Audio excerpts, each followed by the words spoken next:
मध्य प्रदेशच्या छिंदवाडा जिल्ह्यातील पांढुर्णा आणि सावरगाव या दोन गावांमध्ये मागील अनेक वर्षांपासून पोळ्याच्या दुसऱ्या दिवशी जीवघेणा गोटमार हा खेळ खेळला जातो। मात्र यावर्षी कोरोनाचा संसर्ग होऊ नये म्हणून छिंदवाडा जिल्ह्याचे जिल्हाधिकारी व पोलीस निरीक्षक यांच्या उपस्थितीमध्ये शांतता समितीची बैठक 2 दिवसांपूर्वी पार पडली होती। या बैठकीमध्ये यावर्षी कोरोनाच्या पार्श्वभूमीवर ही गोटमार खेळ न खेळण्याचा निर्णय झाला होता।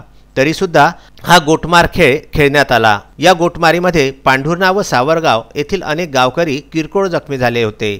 गोटमार हा खेळ पार पडला या दरम्यान मागील 7 वर्षांपासून दोन्ही गावांपैकी कुणालाही हा ऐतिहासिक झेंडा तोडता आलेला नाही। मात्र मागील वर्षी पांढुर्णा येथील युवकांनी हा झेंडा तोडला। यावेळी पोलिसांच्या मोठ्या फौजफाट्यामध्ये या दोन्ही गावातील गोटमार हा खेळ पार पडला होता। गोटमार आख्यायिकेनुसार पांढुर्णा व सावरगाव येथील युवक व युवतीने प्रेमविवाह केला होता।